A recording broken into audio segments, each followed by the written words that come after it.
Kalau sakinah, ya, itu artinya ketenangan yang dilahirkan setelah tuntasnya persoalan dilalui.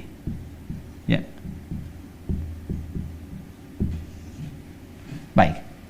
Bukankah saat ujian itu merasakan tegang, kadang gelisah, ya? Tapi setelah selesai ujiannya, ada ketenangan yang dirasakan. Alhamdulillah selesai, gitu kan? Itu ketenangan yang dihasilkan setelah melalui satu persoalan. Itu disebut dengan sakinah namanya. Jelas? Baik. Saya lukiskan lagi. Orang Arab mengatakan begini. Sakanatu syajaratu idza dhahabatir rih. Atau sakanatu safinatu idza dhahabatil amwaj. Ranting pohon itu menjadi tenang ketika angin yang menerpanya itu telah pergi. Atau mereka mengatakan kapal itu menjadi tenang ketika ombak yang menerpanya itu telah pergi. Dan airnya kembali tentram, tenang. Nah, ketenangan yang telah melalui perombang-ambingan, diombang-ambingkan ombak, pohon diterpa, naik, turun, kiri, kanan begitu. Setelah kemudian dia tenang lagi, ya, apa yang terjadi? Nah, ketenangan itu yang disebut dengan sakinah. Dan biasanya kapal yang banyak diuji dengan gelombang, bahkan gelombang besar, dan dia melewati itu menjadikan kapalnya kualitasnya lebih kuat, ya, lebih mudah menghadapi persoalan-persoalan atau bahkan gelombang-gelombang kecil setelahnya. Semakin besar, yang kecil lewat. Ya, demikian pohon. Semakin diterpa anginnya kencang, ya, dia goyang dan dia tertanam kuat, semakin kokoh akarnya. Jadi ketenangan itu bukan sekedar melahirkan ketenangan setelah gelombangnya lewat, tapi setelah itu melahirkan satu kemantapan yang dengan itu bisa mengatasi persoalan-persoalan kecil di kemudian hari atau siap untuk menghadapi tantangan lebih besar di kemudian yang lainnya. Maka itu disebut dengan sakinah. Ketika kehidupan di rumah tangga, ini yang akan saya sampaikan, disebut dengan sakinah, memberikan kesan kepada kita bahwa bukan berarti di rumah tangga itu akan hampa dari persoalan. Akan selalu ditemukan persoalan. Ini cara memahaminya. Ini kalau tidak dipelajari dulu ini nanti kaget. Bukan berarti nggak ada masalah. Rumah tangga itu pasti ada masalah. Ya, yang paling ideal kan rumah tangganya Rasulullah SAW. Tapi coba lihat, apakah dalam kehidupan rumah tangga Nabi tidak ada masalah? Jangan salah, banyak persoalan, ya kan? Tapi dengan persoalan itu turun panduan pada kita. Turun ayat, turun hadis, mengatasi ini bagaimana. Ya, kalau salah persoalan pemahaman bagaimana, salah komunikasi bagaimana, meluruskan yang ini bagaimana. Kalau ingin cari teman cerita ke siapa, kalau mengadu belum ketemu suami istri ke siapa mengadunya, ada semuanya. Gitu. Dan pahami ketika Allah menitipkan satu persoalan dalam kehidupan rumah tangga, pada hakikatnya bukan ingin menjadikan kehidupan rumah tangganya bermasalah, tapi Allah ingin memberikan satu ketenangan, kedamaian, ya, yang dihasilkan setelah tuntas persoalan yang dimaksudkan. Makanya kehidupan rumah tangga kan kalau sudah masalahnya tuntas lebih tenang dari sebelumnya kan, ya, dan dahsyatnya lebih mengerti tentang sifat-sifat pasangan atau dalam keluarga. Setelah itu punya ilmu yang baru, punya pengetahuan yang baru, masukan yang baru, ilmu yang baru untuk mengatasi tantangan berikutnya. Itu dahsyatnya. Tapi problemnya begini, bagaimana cara kita bisa mengatasi persoalannya dengan mudah? Karena tidak sedikit masalah-masalah kecil di rumah tangga, ya kan, bisa menjadi besar dan menyebabkan persoalan serius ketika, seseorang tidak mengetahui cara menyelesaikannya. Yang ditampilkan kadang-kadang, ya, boleh jadi egonya. Yang ditampilkan kadang-kadang boleh jadi statusnya, bahkan juga hartanya, kedudukannya, dan sebagainya. Itu bukan solusi, teman-teman. Sepanjang ditampilkan kemampuan kemanusiaannya, maka sifat manusia selalu ingin bertahan dengan apa yang dimilikinya. Suami bicara A, istri bicara B. Ya, ayah bicara A, anak pun bicara B. Demikian seterusnya.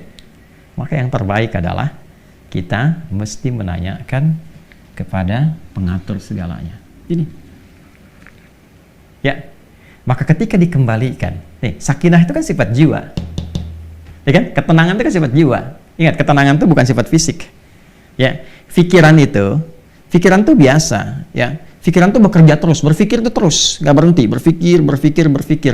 Apa yang memberikan kegelisahan dan ketenangan pada pikiran? Jiwa. Jadi perintahnya di sini semua dalam jiwa kita.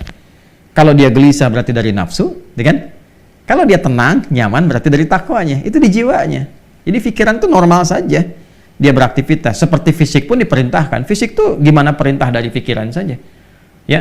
Nah, apa yang memerintahkan pikiran dan mengisinya untuk mengarahkan apa yang harus dilakukan itu, maka itu dari jiwa. Maka itu saya sering katakan, jiwa yang tenang akan melahirkan pikiran yang cemerlang dan aktivitas yang membahagiakan. Itu poinnya. Boleh bikin status tuh. Ya. Nah, balik ke sini. Karena ketenangan sifat jiwa, yang punya jiwa siapa? Yang punya nafas siapa? Allah. Ya.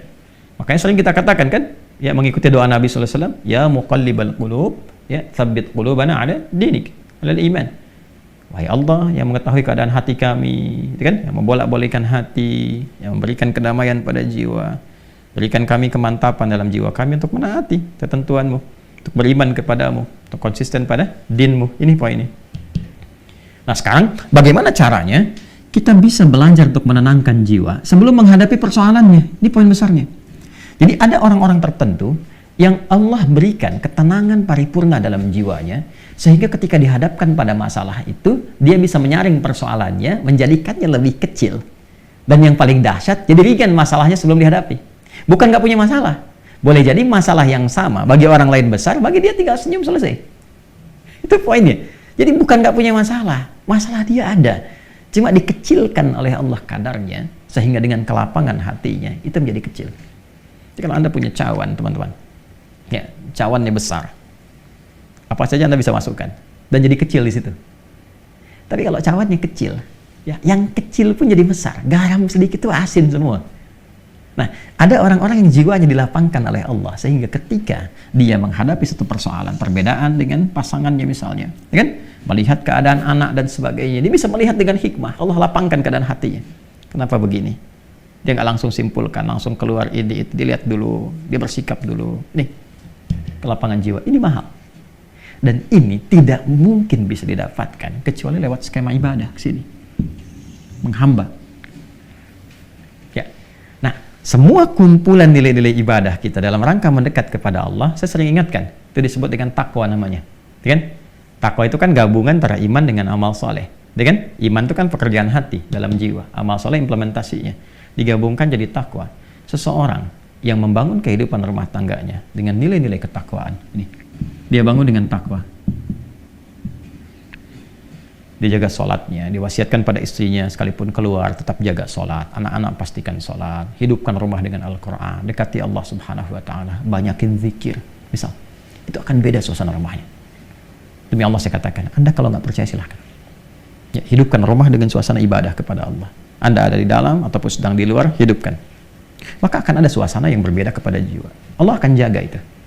Ya, ketika takwa meningkat, bahkan diringankan persoalan. Sebelum ada masalah, solusi datang.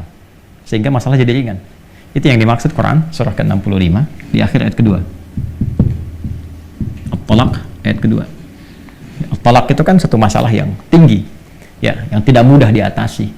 Ya, bahkan dalam kondisi yang paling rumit pun, ketika Anda mendekat kepada Allah, Allah ringankan dan berikan solusi yang jernih. Berpikirnya jernih sekali. Tahu apa yang harus dilakukan. Ya kan? Maka apa yang terjadi? Wa may yattaqillaha yaj'al lahu makhraja.